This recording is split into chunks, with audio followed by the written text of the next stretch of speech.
Assalamualaikum warahmatullahi wabarakatuh. Selamat datang di presentasi kami. Kami dari kelompok 5 akan membahas sebuah fenomena penting di era digital saat ini, yaitu perkembangan e-commerce dan dampaknya terhadap pasar tradisional. Simak videonya sampai akhir, mari kita mulai. Pembahasan akan meliputi definisi e-commerce, faktor pendorong, manfaat, jenis, kaitannya dengan transformasi digital, serta dampak positif dan negatif terhadap pasar tradisional. Definisi e-commerce. Kemajuan teknologi berkat internet telah membuka peluang bisnis baru. Pertumbuhan e-commerce adalah salah satunya. E-commerce adalah salah satu teknologi canggih yang paling mendorong kemajuan bisnis digital Indonesia saat ini. Anda pasti sudah tahu tentang keberadaan e-commerce, terutama jika Anda gemar berbelanja online. Secara umum, mungkin Anda mengenal e-commerce sebagai aktivitas atau tempat menjual produk dan membeli produk fisik atau elektronik secara online. Namun, tidak hanya itu, pengertian e-commerce sangatlah luas. Dalam video ini, kami akan memaparkan semua hal tersebut, mulai dari pengertian e-commerce, jenis e-commerce, contoh e-commerce, manfaat dan perkembangan e-commerce di Indonesia. Electronic commerce adalah penyebaran penjualan, pembelian, serta pemasaran barang atau jasa yang mengandalkan sistem elektronik seperti TV dan jaringan teknologi lainnya. Perkembangan teknologi yang semakin maju dan inovasi yang tinggi oleh para pengusaha membuat laju bisnis e-commerce semakin cepat dan dikenal luas oleh masyarakat, sehingga menghasilkan keuntungan yang lebih besar jika dibandingkan dengan usaha korporasi lain yang tidak mengandalkan e-commerce. Saat ini, sarana e-commerce adalah bukan hanya lewat telepon dan televisi saja, tetapi kini lebih sering menggunakan internet. Sebagian orang salah mengartikan antara marketplace dengan e-commerce dan menganggap keduanya sama. Padahal, pengertian e-commerce berbeda dengan marketplace. Marketplace merupakan salah satu model dari e-commerce yang bertindak sebagai perantara antara pembeli dan penjual. Contohnya seperti Shopee, Lazada, Tokopedia, dan lain-lain. Jadi, marketplace bukan merupakan aktivitas jual belinya, melainkan perantara yang mempertemukan penjual dengan pembeli secara online. Sementara itu, bentuk lainnya e-commerce adalah berupa website atau aplikasi toko online yang dimiliki oleh suatu brand perusahaan atau bisnis rumahan. Faktor pendorong pertumbuhan e-commerce. Halo semuanya, saya Gian Baradis dan kali ini saya akan menjelaskan faktor pendorong pertumbuhan e-commerce. E-commerce di Indonesia meningkat tajam setelah pandemi. Pada tahun 2020, transaksi bisnis online meningkat sekitar 33% dengan nilai yang fantastis. Nilainya dari 253 triliun rupiah meningkat cepat hingga menjadi 337 triliun rupiah. Laporan yang dirilis oleh Google, Bain, dan Temasek menyebutkan bahwa telah terjadi peningkatan durasi untuk akses platform e-commerce pada Oktober 2020 yang tadinya hanya 37 jam meningkat menjadi 47 jam per hari. Peningkatan transaksi e-commerce ini diproyeksikan akan terus mengalami peningkatan setiap tahunnya. Tentu saja peningkatan ini ada andil dari pemerintah yang turut mendorong perkembangan teknologi dan digital banking. Tak hanya itu, faktor yang turut memengaruhi pertumbuhan e-commerce adalah yang pertama, pertumbuhan pengguna internet, yaitu jumlah pengguna internet terus meningkat, membuat akses ke toko online lebih mudah. Yang kedua, perkembangan teknologi digital, yaitu sistem pembayaran digital seperti e-wallet, KRIS, AI, big data, dan logistik digital mempercepat pertumbuhan e-commerce. Yang ketiga, perubahan perilaku konsumen, yaitu masyarakat kini cenderung memilih kemudahan, kecepatan, dan kenyamanan dalam berbelanja. Dan yang terakhir adalah pandemi COVID-19, yaitu mendorong percepatan adopsi belanja online karena pembatasan aktivitas. Manfaat e-commerce. Assalamualaikum teman-teman, perkenalkan nama saya Yani Rahmayani. Di sini saya akan menjelaskan tentang manfaat e-commerce. E-commerce memberikan banyak manfaat. Jangkauan pasarnya luas, biaya operasional rendah, toko bisa buka 24 jam, transaksi praktis, bahkan bisa menjual tanpa stok barang lewat sistem dropship. Berikut adalah beberapa manfaat penggunaan e-commerce yang sedang mengalami pertumbuhan pesat di Indonesia. Di antaranya yaitu 1. Biaya rendah.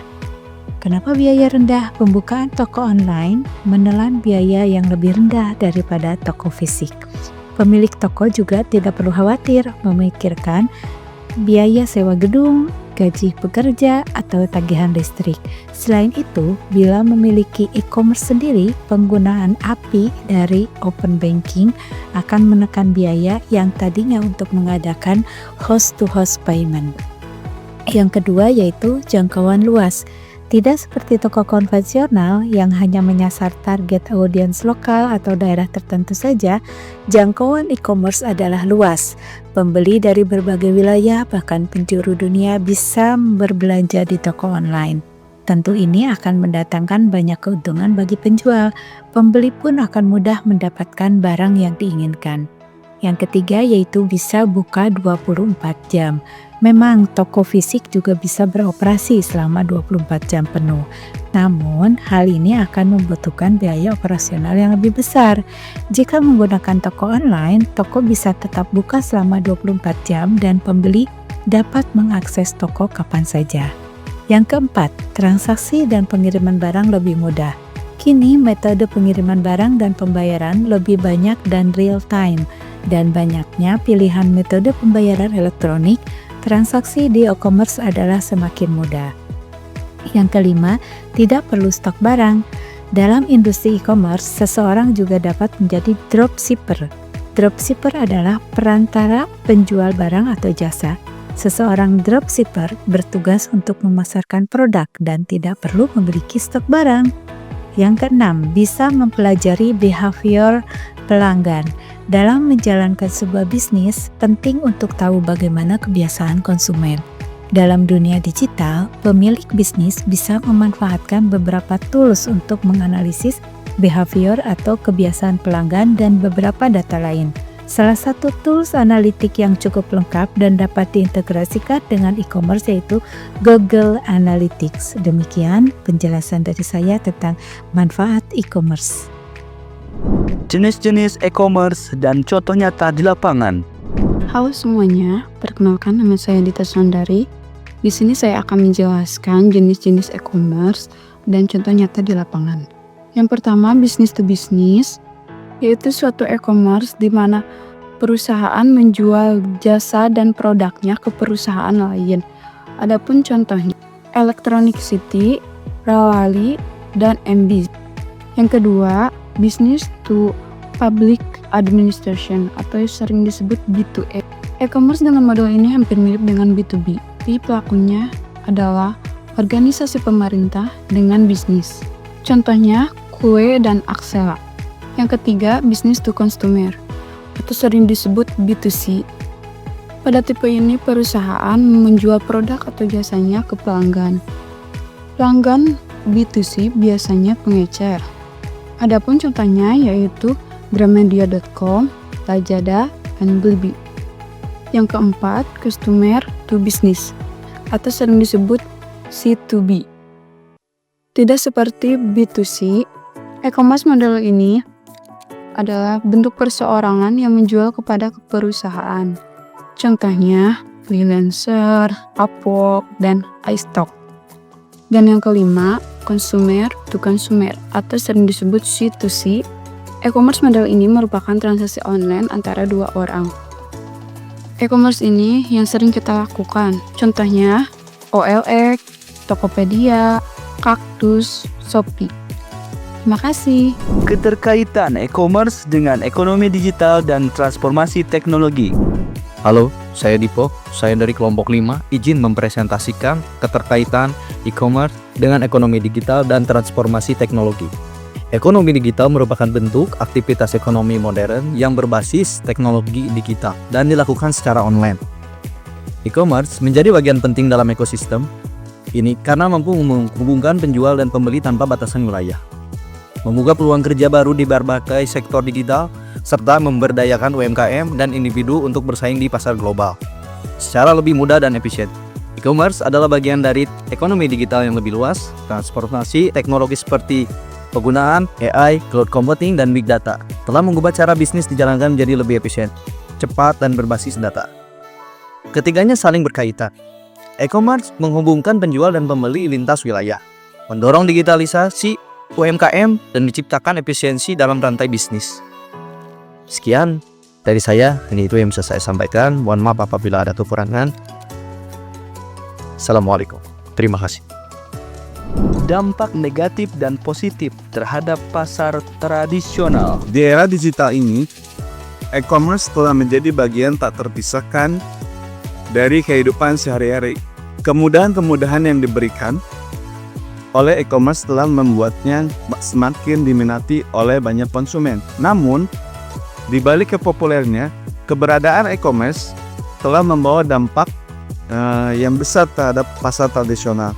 Berikut adalah dampak negatif dan positif e-commerce terhadap pasar tradisional. Dampak negatif dari e-commerce tersebut adalah yang pertama, penurunan kunjungan fisik. Artinya ini akan berpengaruh terhadap penurunan kunjungan fisik. Banyak konsumen yang beralih ke belanja online sehingga lalu lintas pengunjung pasar menurun drastis. Kemudian poin yang kedua, persaingan harga dan diskon.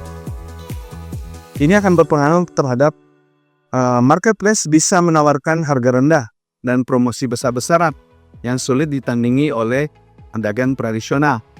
Kemudian poin 3 adalah perubahan perilaku konsumen. Konsumen akan lebih suka membandingkan harga, ulasan produk, dan pengiriman cepat. Hal yang belum tentu bisa diberikan oleh pasar tradisional. Kemudian yang poin keempat ada digital divide atau kesenjangan digital. Banyak pedagang pasar yang belum melek teknologi sehingga tertinggal dari perkembangan digital.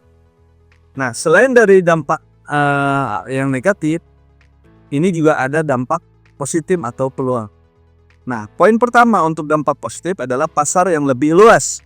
Pedagang tradisional yang mau belajar teknologi bisa memasarkan produknya secara nasional atau bahkan global.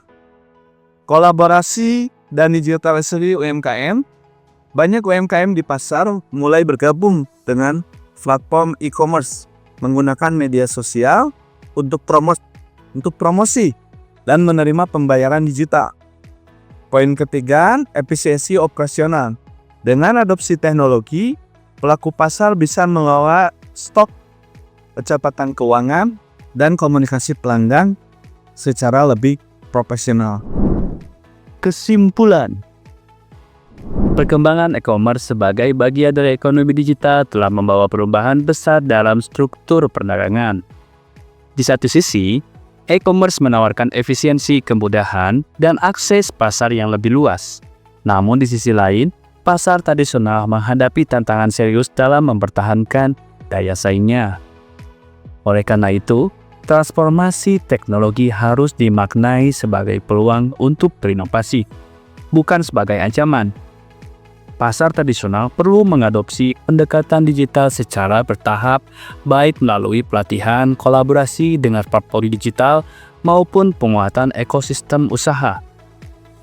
Terima kasih telah menyimak presentasi kami. Kami terbuka untuk diskusi dan pertanyaan lebih lanjut. Mari bersama membangun masa depan perdagangan yang inklusif dan berdaya saing digital. Terima kasih. Wassalamualaikum warahmatullahi wabarakatuh.